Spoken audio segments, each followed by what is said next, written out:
Tired of the everyday routine? Ever dream of a life of romantic adventure? Want to get away from it all? We offer you Escape. Escape, transcribed to free you from the four walls of today for a half hour of high adventure.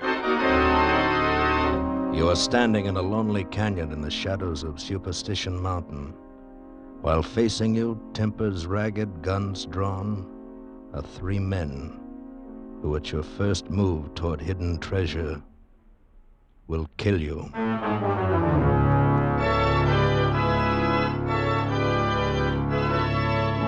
Today, with Paul Dubov, starred as Pascal, we escape to the Arizona desert and a lost treasure of $1 million, as Ralph Bates told it in his most unusual story, When the Man Comes, Follow Him.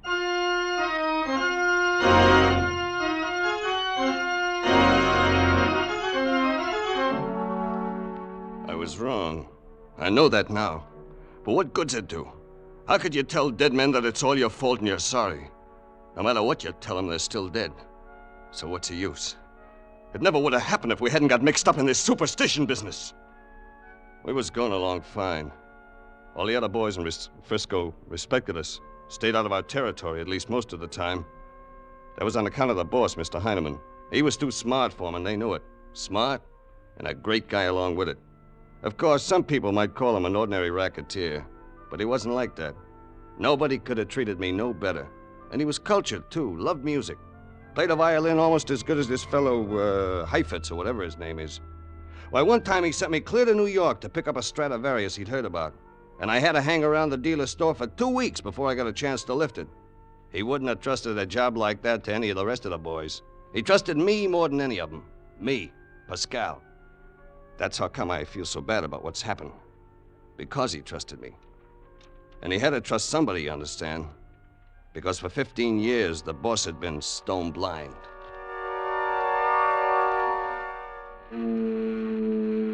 Come on, Pascal. Eyes, man. Give me eyes. But it's foggy down there, boss. I can't see the bay at all, just the end of the bridge. And out toward the Golden Gate, there's nothing but just fog. I guess it's gonna rain. What about the street below us, Pascal? What's going on down there? Nothing. Just streetcars and taxis going up and down and a few people. Not very many. I tell you, boss, there's nothing doing at all. It's a very dull day. All right, forget it. You can come away from the window. Why don't you play the violin a while? No, not today. I'm too restless. Something is going to happen, I think. Happen? What's gonna happen? I don't know. Something. Are any of the boys here? Brian and Daly in the next apartment playing gin rummy. You want I should call them? No. I wonder if you know what it's like, Pascal, to live always in pitch darkness, depending on somebody else to tell you what's going on around you. Ah, forget it, boss. You got me. I'm the eyes, you're the brain. We're doing all right. Maybe, only sometimes I wonder... I'll get it, boss. I'll get it. Mr. Heineman's apartment. Who? Well, I'm not sure whether Mr. Heineman... Who is it? Oh, I see. All right, thanks. That was the manager. Your brother's here from Phoenix. Mark? He's downstairs? Yeah. He's on his way up. The manager couldn't stop him. He says he looks like he's in pretty bad shape. Ever see a desert rat that didn't? No. Well, so I'm to be honored by a visit from my sanctimonious brother. I wonder what he wants. Oh, money as usual, $300 or $400 to finance another 6 months of prospecting, and he'll repay it by telling me what an evil man I am. I wouldn't give it to him, boss. Why not? As long as it keeps him over there on the Arizona desert most of the year, I can stand 1 or 2 visits from him. I can hear the elevator stopping. Better open the door. I still say you ought to crack down on him. Open the door. Hello, Mark. Help Come in. me. Boss, he's hurt or something. Help me. What is it? Eyes, Pascal. Quick. Hasn't shaved for 4 or 5 days. He's weak, trembling. me. Holding on to the doorframe with his right hand, holding his chest with the other hand. I think he's been shot, boss. Yes. Shot. Come here. Help Get him me. inside. Take it easy, take it easy. Here, Come come on, come on. Over on the couch. Okay, come on. Here we are, boss. Easy now. There. What happened, Mark? I had to get here. I want you to have it. So he can't. He's out of his head. Get Brian and Daly over here. Brian knows a lot about gunshot wounds. All right, boss. You What happened, Mark? Who shot you?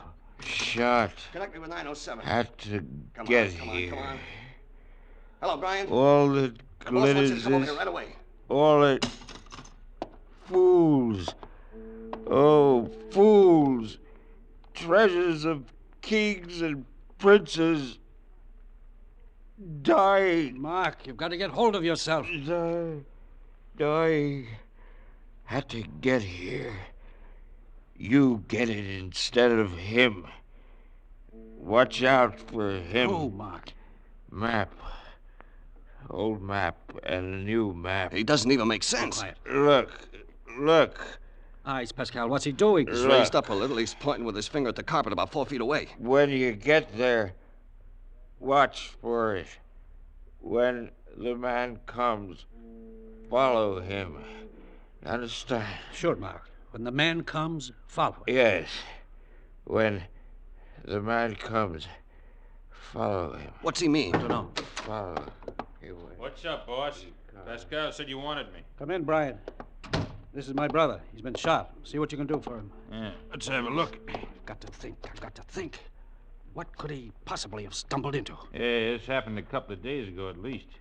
Should have had a doctor right away. He wanted to get here for some reason, but why? His daily boss. Hey, what's coming off in here? You're not cooking up something and leaving little Daly out of it.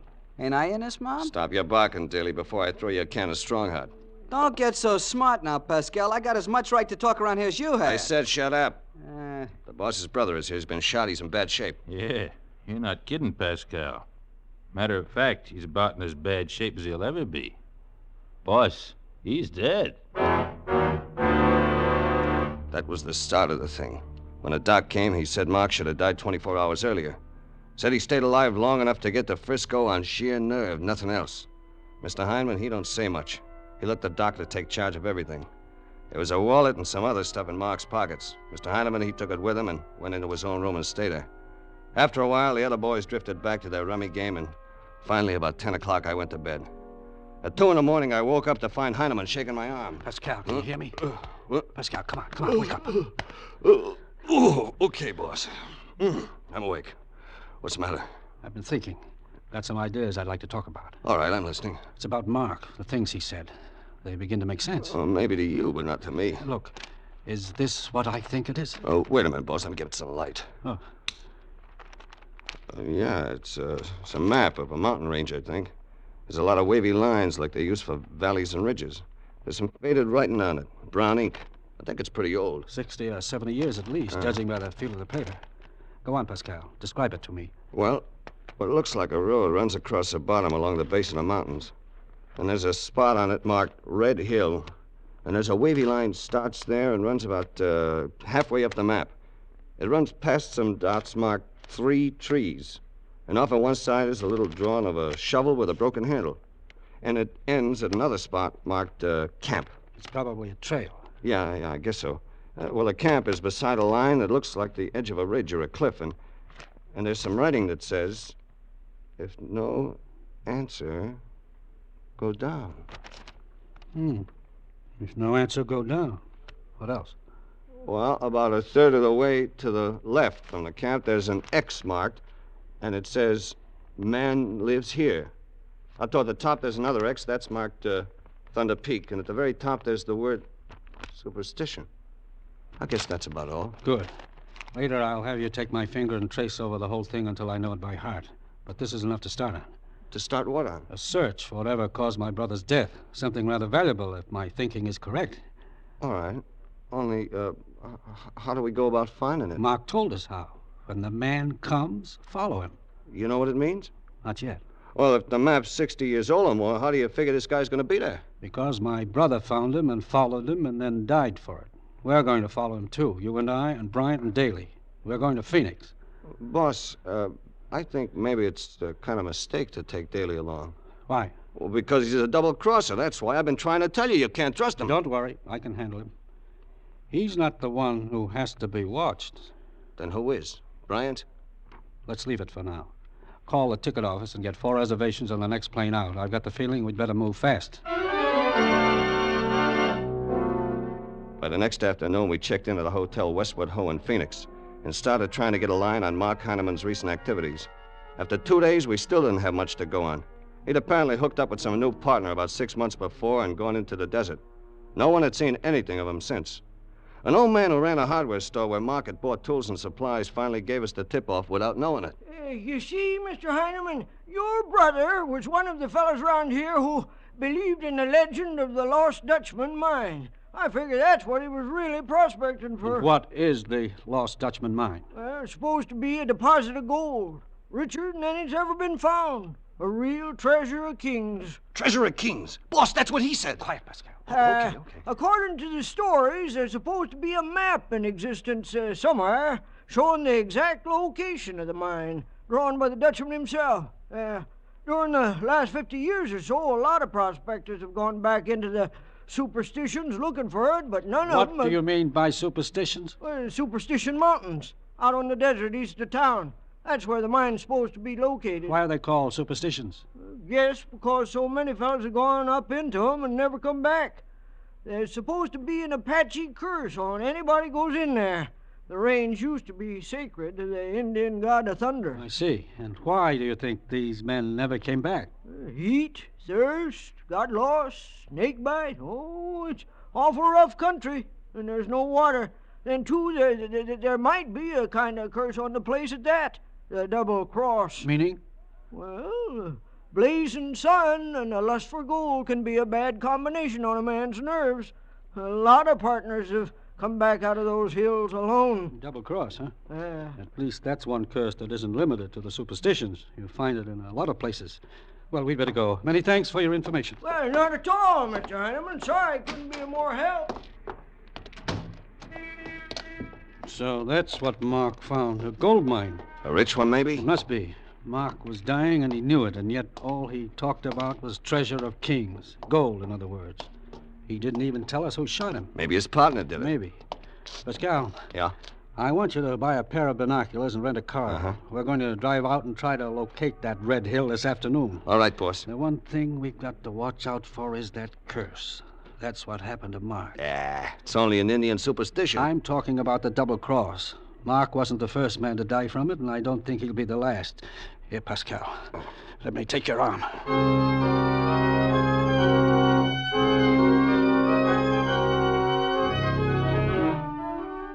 I rented an Ash sedan from the garage at the hotel, and we headed out across the desert east of town.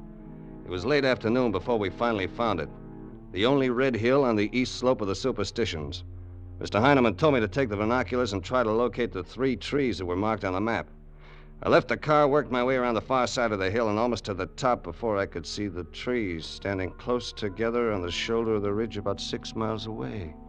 Just the way they were shown on Mark Heineman's map. I stared up at the pale blue peaks in the distance, watched the lightning flashes from near the tops of them, and shivered a little. Finally, I turned and started back to the road. Dusk had fallen fast, like it does in the desert, and it was nearly dark when I reached the car and opened the door. Mr. Heineman was slumped over in the seat with blood running from a cut in his forehead. He was unconscious.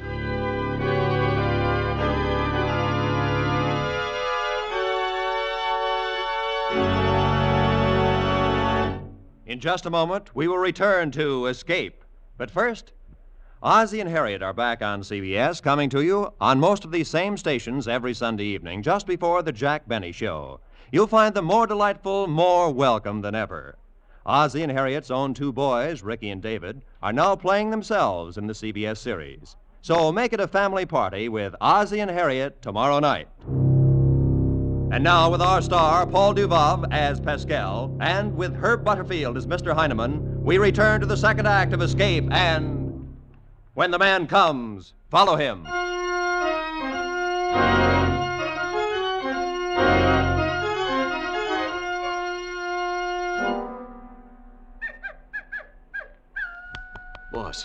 Boss, come on now, wake up. You're not hurt bad. It's only a little cut in your scalp. Come on, boss. Come on. Pascal? Yeah, it's me. I'm here with you now. Can you hear me? Yes, I can hear you, Pascal. Did you see him? No, I didn't see anybody. Who was it? What happened? A man. Talked with a Texas straw, wearing heavy boots with hobnails. Came up on the side of the car next to the hill and poked a gun in my face. He knew who I was and that I was blind. He wanted the map. Did he get it? No. I put it under the floor mat when I heard him coming. Good. Tried to grab his gun. He slugged me. Started going through my pockets. Ran off in the rocks when he heard you coming. Well, it's dark up there now. No good trying to follow him. Oh, never mind. I know who he is. Oh, did he tell you? No, but it fits together. Mark had a partner. This guy? Sure. Who else could he be? Then this is the guy who shot Mark. I think so. I imagine there was a double cross, and he got even, but... Wait. No, of course not. What's the matter, boss? Oh, what a fool I've been. What do you mean?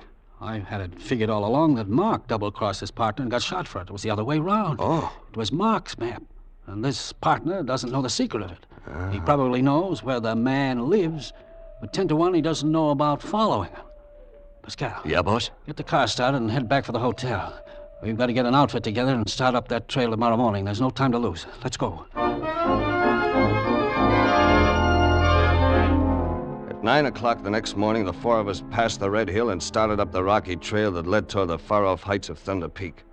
Brian and Daly each led 2 mules loaded with food and kegs of water, and I took care of Mr. Heineman. It was already hot, even at that time of morning, and boy, it got hotter. The line drawn on the map followed the crest of a ridge, but there wasn't really any trail. We wound around through tumbled masses of rocks and boulders, climbed over cliffs and gullies, and stumbled across crumbling slopes of debris that slid away beneath our feet and crashed down into the ravine. By noon, we were stopping to rest every 10 minutes. Even the rest didn't do no good, because there wasn't any shade. By late afternoon, we'd covered only 6 miles, and we were done in. None of us had known how hot a desert sun could get. We were ready to turn back or fight one another at the least excuse. Yeah! Yeah! Come on. Move, you four-legged devil. It's no worse for you than it is for me. What's the matter, Daly? Your tongue's hanging out. Let it hang. When I get back to Frisco, I never want to see the sun again. It's good for you. Nuts. It'll give you a tan. Get rid of that fish belly San Quentin complexion of yours. How would you like to have a bullet in the stomach, Pascal? Go ahead and draw if you feel lucky. Pascal, Daly, that's enough now. Cut it out. Pascal started. I don't care who started. That's enough. We're too close to $1 million worth of gold to have the whole thing loused up because somebody lost his temper. You said $1 million? That's right, Brian. According to the story, that's how much the Dutchman is supposed to have dug out of the mine and hidden before he was killed by Apaches without ever getting back to bring it out. $1 million. Boy, what a man could do with $1 million. Not $1 million, Daly. 25% of $1 million. That's the amount of your share, you know. Yeah, sure. I know. I was just thinking. Hey, look. Right ahead of us. We couldn't see him on account of the ridge. Trees! 3 trees! Oh, boy, a little shade will sure kill. What's wrong? Eyes, Pascal, what is it? The trees, boss. The ones marked on the map. Only they're dead. Been dead for years, they look like. Yeah. There's not a square foot of shade under all 3 of them. Well, can't be helped. At least it means we're on the right trail. Well, it's still the easiest way I know to get $1 million. Let's push on.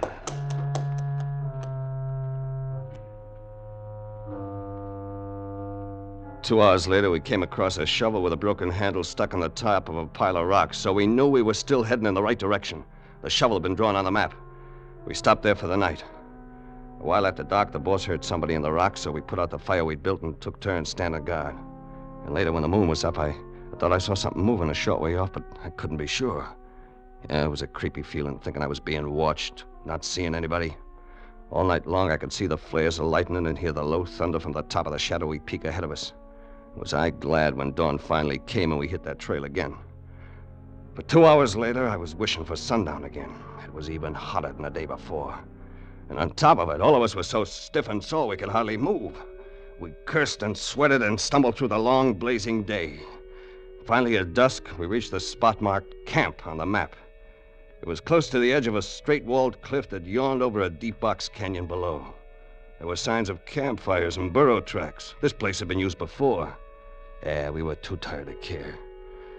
Not even bothering to unsaddle the mules, we drank from one of the kegs and dropped down in the shade of a rock ledge, not able to move any further.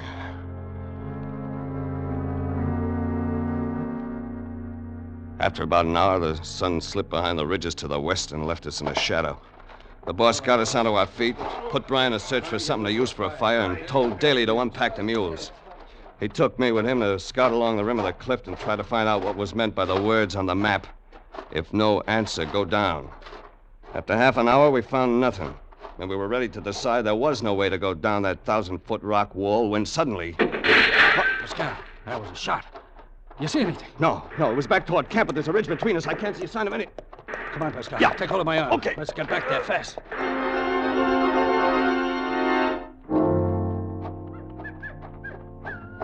Who is it?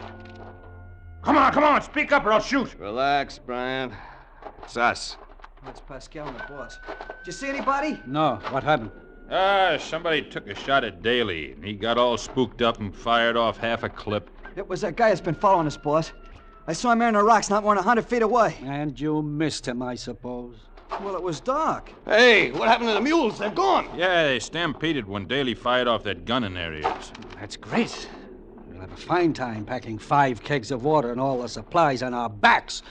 Yeah, well... Boss, we don't have 5 kegs of water. There's only one here. What? I hadn't unpacked the mules yet, boss. I was going as soon as it got a little cooler. You fool, you stupid, lazy, blundering fool. That's what I've been telling you, boss. All the brains this dope's got... You shut up, Pascal. One more crack, it's That's help me. enough. Daly, I could kill you and love it. I could stand here and pump bullets into you and love it. Do you know how long a man can live up here without water? 24 hours at the most. But we still got 5 gallons of water. I didn't know they were going to run off. How could I... Shut up! It's done. That's that. Go see if there's any chance of finding them. And try to keep from getting yourself shot. Better go with him, Brian. Okay, boss. Come on, smart boy. If you don't find them in 20 minutes, come on back. 5 gallons of water for 4 men. It'll take us a full day to get down into that canyon and find the spot where the man lives. Another day to get back here, if we're lucky. Then 2 more days back to the road. I guess we can just barely make it. There's only one thing, boss. There's no way to get down into that canyon. I think I've got the answer there. At least that's one thing that shooting did. Listen. Hello! Hello! Sure. It's an echo. If no answer, go down. Yeah. I think we'll find a spot someplace along the rim of that cliff where there's no echo. When we do, I think there'll be some way to get down to the bottom. We'll try it in the morning. And one other thing, Pascal, before they come back. Yeah, boss? From here on, keep an eye on Bryant. I think that gold is beginning to look pretty big to him. I think maybe you're making a mistake. I think Daly's a lot more likely to try something. He's a born double-crosser. No. He's a fool and a coward. But Bryant's the one who's dangerous. And you do as I tell you. And watch out for him. Do you understand? All right. Sure, boss. Whatever you say. An hour after dawn the next morning, we found a spot on the edge of the cliffs where there was no echo. Slanting downward from it was a narrow, steep crack in the wall. The 4 of us took turns packing our one last keg of water and inched our way down toward the canyon floor 1,000 feet below. We made it finally, rested, then struck out to the west following the map. Great chunks of rock lay tossed about as though giants had played there, and thorn and cactus grew everywhere among them. The sunlight curled and blistered on the surface of the boulders, and always from above us and nearer now came the sullen and ominous roll of thunder. At noon, we stumbled across the bed of the ravine, nearly missing it from being half blinded by the heat. And 3 hours later, we found the place where the man lives. It was marked by a monument built of broken rocks stacked up higher than our heads. Mr. Heinemann felt all over the surface of it with his hands and then told us he knew the meaning of the words, "When the man comes, follow him." But he said it wasn't time yet, we'd have to wait. We sat there by the pile of stones, not talking much, just waiting. 2 hours passed. I think it was Daly who noticed it first. Look. Look there on the ground. There's somebody here. He's behind us. Hit the dirt! I don't see any...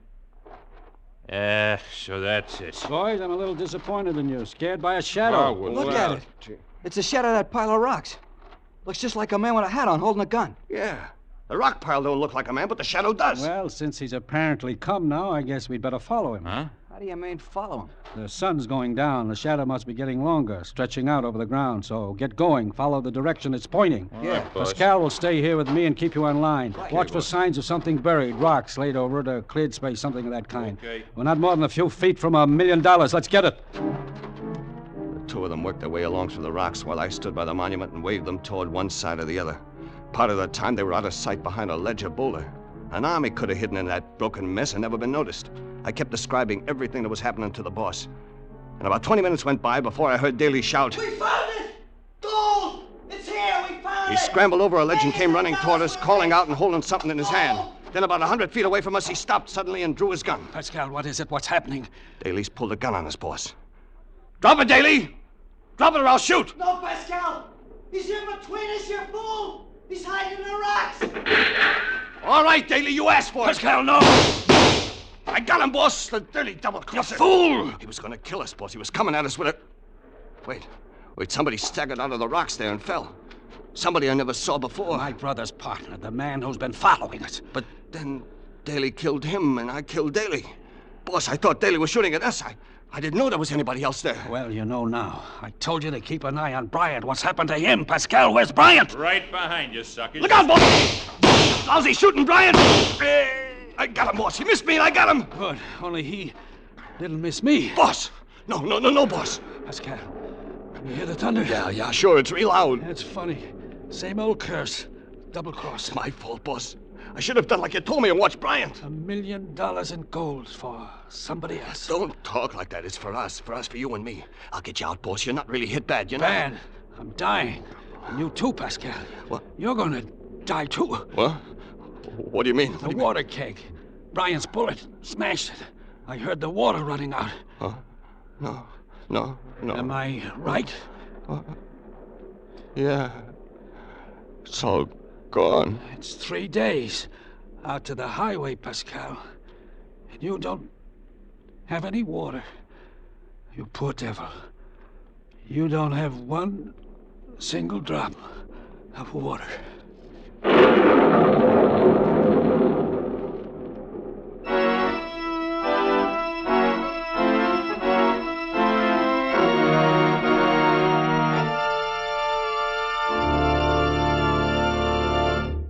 Escape is produced and directed by Norman MacDonald.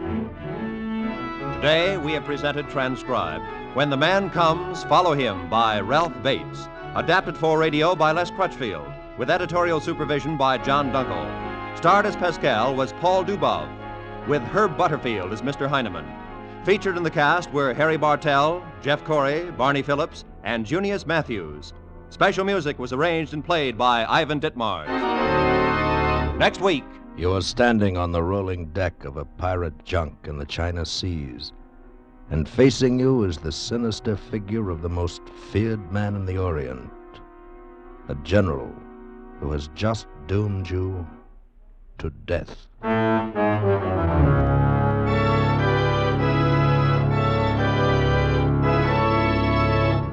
Next week, we escape with an unusual story, The General Died at Dawn by Charles Booth.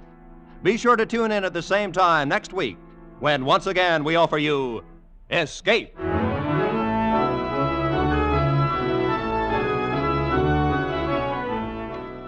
It's wonderful, truly amazing, how much you can get from just one radio program.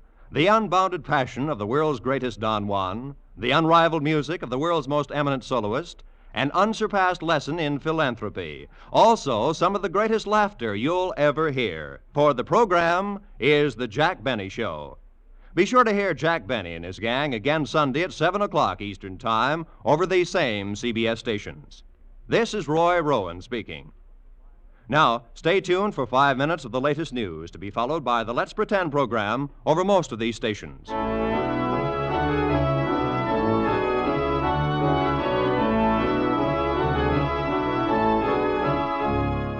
This is CBS, the Columbia Broadcasting System.